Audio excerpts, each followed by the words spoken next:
Welcome to another day of Ether Raids. We are taking on our first match today against a Japanese player in the Emblem Celica meta, and we're just here trying to adapt to see how this whole thing is going to pan out. Yeah, basically we're just going to be testing out a couple of new strategies, or are they new? Well, we're just going to be trying out some of the things that we have available to us. I don't know, man, but I'm really excited. I think I put the emblem ring on Golvig here just for the extra threat range. It's actually pretty clutch to be able to get behind some of those wall tiles that are actually pretty annoying on some of the map layouts. So, and also on the desert map that has the mountain tiles, it gives calves a lot more mobility options. So also a really big boon there. To be able just to warp over mountains with a cav. That's pretty clutch. But yeah, we're gonna get started here. Celica's really opened up so many movement options that I think that we might even start having more warp blocking mechanics, even though we already kind of have. But Gatekeeper just isn't enough. I see the B skill, looking back at it now in High Dragon Wall, and its value just literally shot up alongside anything else that comes out in a similar vein to that. Interesting that they decided to give that mechanic to dragons instead of like just regular melee units. I don't think any melee units have that ability. Axe Lance Calves is what I'm referring to. But yeah, it looks to be more of a dragon exclusive type thing, along with Gatekeeper. Hopefully they don't branch it out too much, because it does have a bit of uniqueness to it. So I'd hate for it to just be watered down, you know?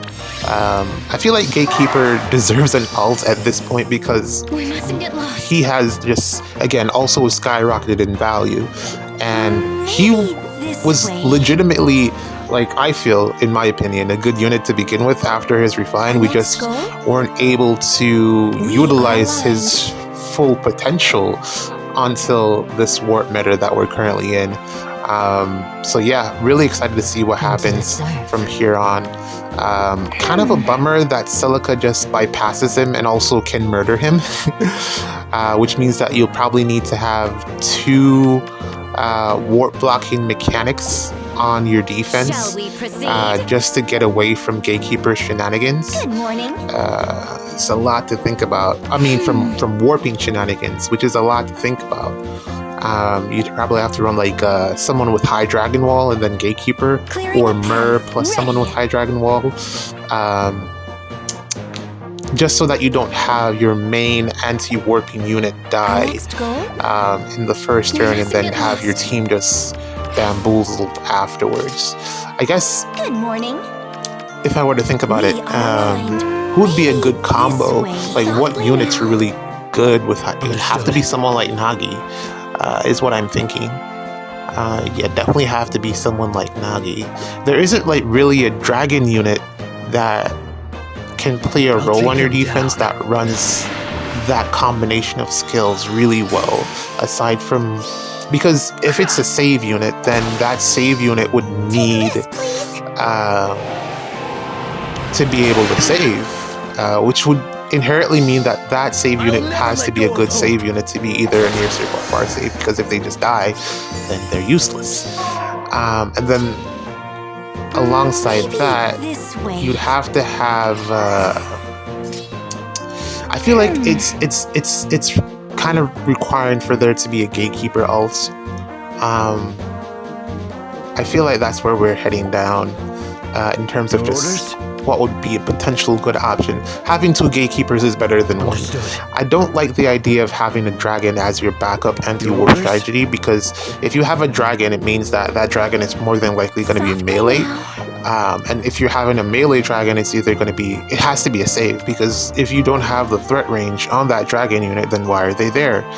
I guess you could probably give them like an Ike ring, the emblem Celica ring or something, just to increase the range, but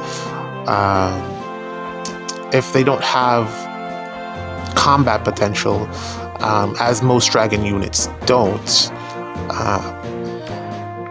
In terms of player phase, there aren't that many great player phase dragon units that you'd want to run that type of skill on. High Dragon Wall. I'm saying this because you want the bulk to be able to survive as someone that has anti-warping, but if you have the bulk, then it usually means that you don't have the player phase capabilities to do stuff if you're going to have your dragon unit warp in. I'm thinking of units like Saros. I wouldn't want to put like a Lear on defense. I don't see why you would do that. But I guess it could work depending on how you play it. Yeah, those are just some of the options that come to mind immediately. We're getting some use here out of Soth because it's bonus season, which is the only reason that he's able to survive that combat. After bonus season, I'm probably just going to drop them all together. He is underwhelming, unfortunately. I think it's really down to the fact that clearing a path. These ranged melee damage dealers don't do enough damage, which is crazy to say. And the fact that also lethality is a 4 cooldown special, which is really the best thing that they want to run, and the only one that really does that properly is Wind Tribe Claude. But Claude is also not able to do enough damage, primarily because you look at someone like the best Omni tanks in the game, they kind of counter him. So yeah, if you could run Assassin Strike, then perhaps you could, scale his offenses that way. But you give up Deep Star, and Deep Star is so good.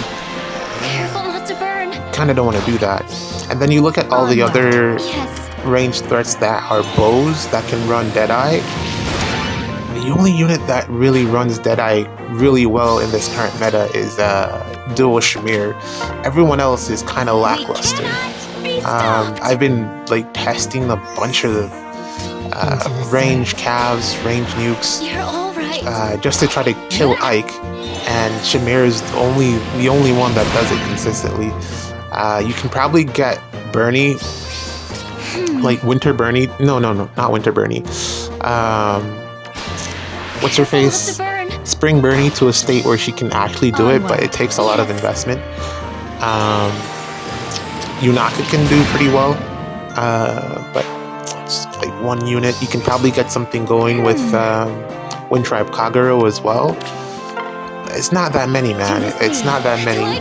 They need something to allow them to do just way bigger numbers than they're currently able to do. They are just getting stonewalled. They're hitting so many zeros. I'm still hitting zeros with Ascended Joshua, even with Assassin Strike equipped. He's still hitting zeros, primarily because of true damage reduction and stuff like that. It's really annoying.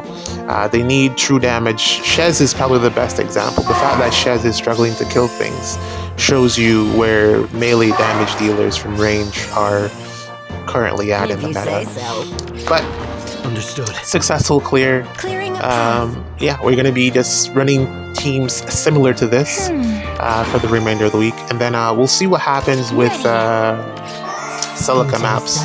I've been seeing a lot of those Celica, those map layouts where Ascended Celica or Emblem Celica is pretty much just everywhere on the map, and she's just able to warp directly into the back line and take you out.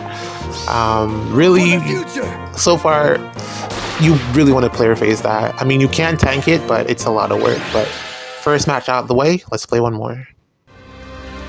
Okay, here's our second match of the day, and this is against D Cruz, and this is exactly what I was talking about before. This is one of the first ones that we're going to be facing here. We're looking at Emblem Celica here, who can warp directly into the back row, but luckily it's just one of her, so it should be fine. And I have enough counters here. The problem this season is that I don't actually have a ton of counters lined up for Emblem Ike, so I don't know what I'm going to do against this enemy's against the enemy's Emblem Ike in this situation here. I don't have a, like most of my teams don't have a unit that can take out Emblem Ike. Yeah, you'd say Evil Veil is here and she can maybe do something, but the problem is she can't quad most of the time. So I don't know how that's gonna go. But I kind of need her because of the Celica matchup. If Celica hits Emblem Ike with both of her specials, he is likely, very, very likely to die. So we got a bunch of plus 10 units here, all very invested.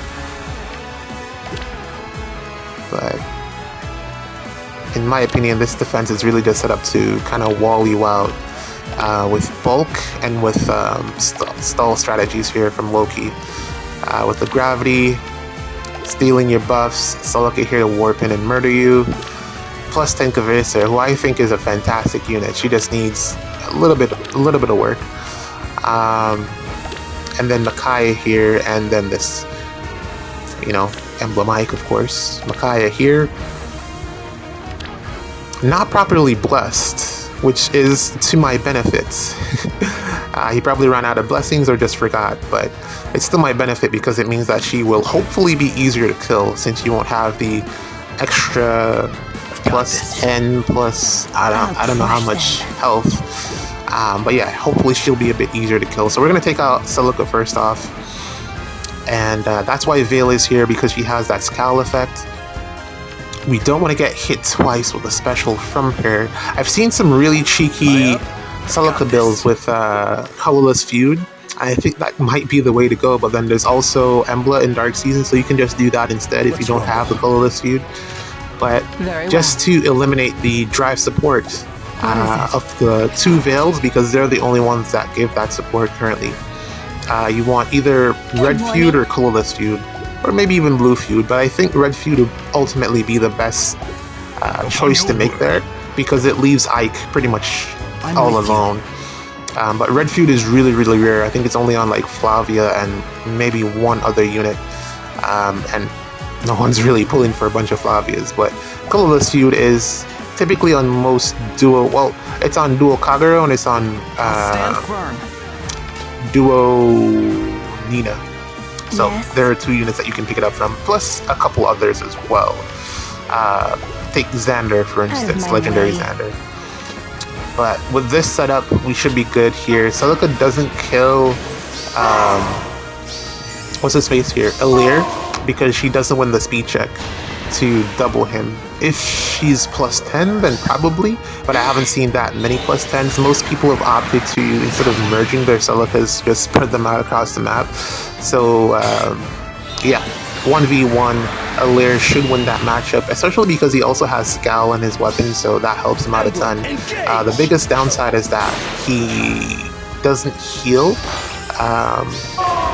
Yeah, I mean, he does have that I have one more life effect, but sometimes it doesn't trigger properly, and you'll end up dying because of that. Yep. Emblem engage. Typically this does like 20. Yeah. Now the thing is, if the bigger the number, the more damage, obviously. So I found that when she's hitting for like 70, anything above 70, you're typically dead. I've run a bunch of sims, and +1 or just on merge, Emblem Celica will kill Emblem Ike if she's doing like 70 times 2 in most cases. And it's really easy to set that up, especially with the bonus damage from Loki, the +10 true damage from Loki. It's really easy to set that up. So yeah, that's typically the benchmark. The second hit from the special, if she's doing about 70 damage, is typically going to be about 20 after all of his damage reduction kicks in, which is just a ridiculous amount to be able to do that. It's over 70 damage because it's 70 plus the special, which is little big numbers. So yeah, a lot of DR. So here we are against Emblem Ike, +10, Lagu's friend, and the Breath of Life, and I have no idea how I'm going to deal with this. I don't have a team, as I mentioned before. that can actually, because I dropped Baby Golvig because Oler is bonus and I couldn't figure out how to fit a team around her, so she had to go Baby Golvig.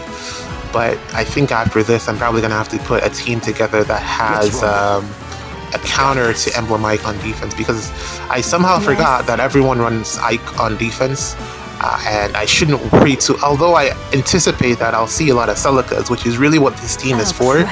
I should also have some type of counter to Ike, and I'm gonna need to set up a team for that. I have the Golvig team, the Winter Edelgard team, this team, and another team with Golvig again. Yeah, none of them have anything that can really counter Ike. Although I don't really have that many things in my barracks, I'd probably have to like get an AoE. I've been considered. Whoa, he doubles. He's faster than me too. Plus 10. Okay. Great Ather! Why did he get the first one? Holy Oh, Embla. Okay, that's why he got it. I forgot. He wasn't supposed to get his special off there because I have Veil in range, so the Scowl effect should have kicked in to prevent him from triggering that special. Now this is a problem. No idea how I'm gonna kill this Ike. And then Embla is also here that I have to deal with as well. Ooh, okay, I'm probably gonna take that. That is good. Now Veil here, Evil Veil has the ring, the Celica ring, which allows her to get to that spot, which is actually a big benefit to me. Otherwise we would have needed to eat a dance or something, or smite or something to get Veil up to that spot to be able to take out Embla, but we're gonna take that since we can just warp there. And then I can probably somehow escape if I do like a dance from there, and then she can reposition down. I think it should be good. Yeah, we're gonna take this kill on Embla. So yeah, I was saying that I don't have a ton of units. I was thinking of repurposing my rearmed Ophelia since she's plus 10. Like, what do you do with your plus 10 rearmed and attuned units? They just literally sit in the barracks for me and do nothing. Ophelia is probably the main example. I'm probably just going to repurpose her so that she can run an AoE, which would mean that I have to give her like better skills. Currently she doesn't have she's not really equipped for fighting. She's really just a fodder factory. But since I have used all of my copies to get Special Spiral 4, I'm probably just going to have to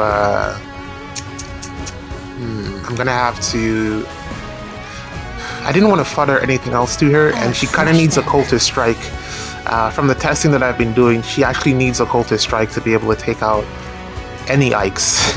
Even if she's running an AoE, she'll do the AoE damage, but then she can't do 1 damage afterwards without the Occultist Strike, so that's a problem. I don't necessarily want to give her Occultist Strikes, especially since she is not able to pass off that fodder to anyone else, so that is unfortunate. We're running away from Ike here because I don't have any other options. And it's probably going to be for the best since he's getting a lot of drive speed from this peony here, as well as attack. And also since he's getting the full effect of his A skill, because he's within 3 spaces, it makes him a lot more difficult to kill. So I gotta just run away here. And then hopefully Veil can do something, or I don't know, maybe Oler can come in clutch and somehow save the day, and I don't know. The other plan was I picked this team because Alir is also on this team and he does fairly well against Emblem Ike. But once he gets all the way down, it'll be a problem. I don't want him, and also Alir doesn't actually do any damage to Emblem Ike either, so there's that. So yeah, not much of a plan here. Let's just see what happens and take it from there. Much less damage this time.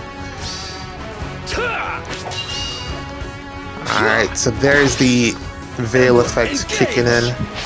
But okay. Yep. Okay. Alright, fine. Alright. So let's see here. Okay, it looks like we are Out of my way. gonna be able to put in some work here. He's out of 3 spaces, so we should be able to get some amount of damage onto this. That's not good enough. I go. Alright, we could have lost this here. The damage forecast is not promising.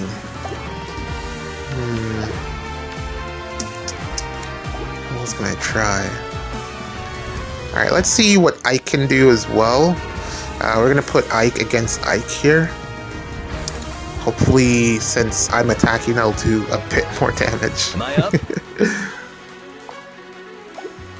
Let's rumble. Okay, that's nice.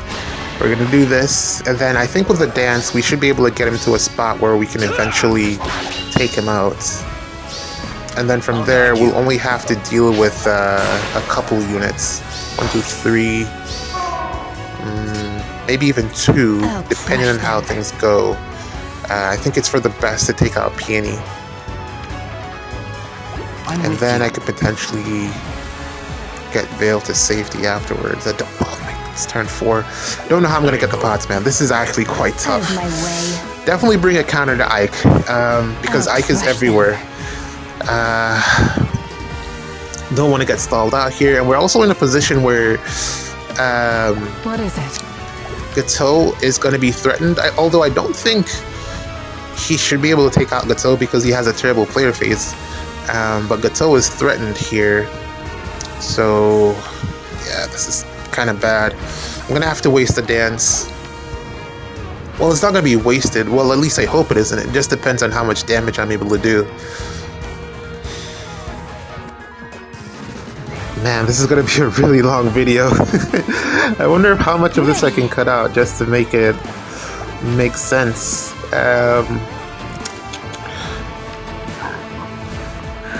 Because I have no idea how I'm going to get the pots either. Luckily, Micaiah can't warp herself. If Micaiah had Legendary Alencia's B skill, my god, she'd be terrifying. If she could warp in front of Loki, it literally would be GG's. I'd have no way to continue. But we're gonna commit. I'm gonna just do it right now. Take out this Peony. Breath of Life 4, man, it's crazy. If this Veil was just faster. I've contemplated giving her speed res finish, but ultimately I think just having the crystalline water is overall better for her because it negates the debuffs to her res. You know those situations where I try to shut down opposing units with Baby Golvig, and because like Yuna's there, her res just gets tanked to like 37 without me realizing it. That doesn't happen to Veil because she has the crystalline water. Also, I could, just further that to Baby Golfig, but I don't want to do that because I kind of love the damage reduction that I get when she initiates with her A skill. So yeah, this is where we are. I guess I could leave Ike here just so that he takes out Loki, and then we'll only have Micaiah left to deal with, and the pots. Hopefully Loki attacks. Don't know what she'll do, but I think as long as she attacks, we should be good. But yeah, I've been trying to build a couple units just to take out Emblem Ike. I've gotten my Ascended Ishtar to be able to do it, but it takes a lot of support.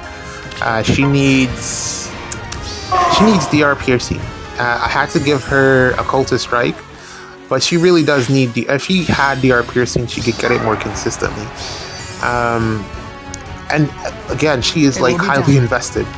She really needed the investment to be able to do it. +5. I haven't been able to get any. Like I said, I've been able to get like a bunch of units to mid merge, and then just like the copies just stop coming home, and it's so weird. It's the weirdest thing. But she's currently +5. Hopefully, I get the rest of merges so I can finish that off. Full Dragon's Powers, Occultist Strike, and Time's Pulse with Glimmer has been able to take out Emblem Ike. Whatever A skill you want to put up there to give her extra damage works just fine. But it has been able to take out Emblem Ike. I don't know, like, plus 10 if the merges. More than like the merges on Ike will matter. Because, you know, the extra defense does play a part in allowing him to survive things. But just against, like, a regular Ike with, like, let's say 46 health, she's able to get the kill pretty straightforward. Very well. With Glimmer. With Luna, if you can pre-charge it, she does a lot better. Yes. But Glimmer is a pre-charge special with the Times Pulse. What is it? You don't want to run the Ike ring on her, the Marth ring, because -8 damage is a lot. Because she does, she is able to quad by herself. So there's that to consider. It's pretty similar to the Ches build in a sense. Just different units, and also Ishtar doesn't get effective damage. If there is a way to give her effective damage, she would absolutely destroy this Emblem Ike, but unfortunately that isn't a thing. That's only for Ches, apparently. Crush them. Very well. But yeah. Oh man, my voice is getting tired. We gotta, well, 2 more turns to figure out how to get the boss, which is actually what I'm trying to do right now. I can probably use the traps to my advantage to take out Micaiah or something, but I'm kind of banking that Uller can do this. Maybe I should put Ike on this spot here instead. I would rather not have to deal with I'll stand firm. Ather dying. Micaiah can indeed kill Ather, because Ather's whole thing is having friends within 3 spaces to make him stronger, whereas Micaiah is the opposite of that, whereas the more people you have around you, the more damage she does. It's like cloud sourcing, and she will cloud source all the damage she needs to destroy you. So Ather has a really bad matchup against Micaiah. He typically does like 0, like no damage to her, and she does like 90 something, like 94, 95, something really big. So that's not a matchup that you want to put your Ather into. So yeah, all that's left is to get the pots. We have 1.5 turns, I want to call it, and hopefully we're able to get this sorted. I'm planning to pick up What is it? the Marth, as I'm planning to pick up all of the units from this Hollow Forms batch. I have enough. I didn't use any of the last go around, and I have enough just to be able to pick up all of them, so I'm going to do that. It's crazy how the what do you call them? The former souls have become less valuable. Ready. Yeah, you're kind of better off just summoning for a new unit than picking up a forma of an older unit, which is kind of crazy. Maybe this way. Good morning. But yeah, that's just where the game is currently. Can I get the spot right now? It will be done. I probably could have got that pot, but I'm gonna get Uller into position so that, and I can get to that pot next turn too. So, and maybe I'll need the. Let's just leave it like this. I think that might be for the best. Yeah, let's leave it like this, and then we'll figure out everything else on the following turn. Man, I've been burning through a ton of blessings lately on defense, just trying to find things that work to like counter everything that's going on in the meta. I think I'm down to like, I had like 80 blessings for Dark Season and like 70. I think I'm down to like 50. I'm burning through so many blessings, it's crazy. I don't know, man. It's getting kind of difficult to keep up, just a little bit, because all of the units that I typically would have used are now, I don't want to say obsolete, but they all need updated kits to function. Thinking about Happy, I had previously Ishtar on defense. I can't run her now on defense because she just doesn't do enough damage. She needs a Cultist Strike, and I only have 1 copy of that left. And I kind of wanted to do the Ophelia thing, which I had mentioned before, but then I kind of don't want to do. It's a big commitment. I don't want to. I don't want to I'll stand commit firm. to giving the one copy of Occultist Strike that I have to a unit that can potentially take out Emblemite, but then also fail to do so at the same Very time. well. So I don't know if I want to commit to that just yet. AoEs are just not the direction that I want to go in, because at any moment there can be a counter to AoEs, whereas specials are a lot easier to manipulate. If you have like a 2 cooldown special versus a 4 cooldown AoE, if the unit can't pre-charge their own AoE and then keep it up if something were to go wrong, kind of like what Igrin does, dual Igrin, then they're not very good at running the said AoE. So I kind of don't want to make that investment 100% just yet. I don't know, man. It's tricky. It is indeed tricky. What is it? But it's a lot. There's a couple of the things that I'm thinking about for defense. It's quite hard to maintain. It will be done. The standard of defense that I build each week. It's very difficult to maintain. It will be done. But yeah, Uller is indeed able to actually do something because Makai is a flyer, and we get some effective damage to boot. There we go. That one kicks butt. Finally over. GG's. See you in the next one.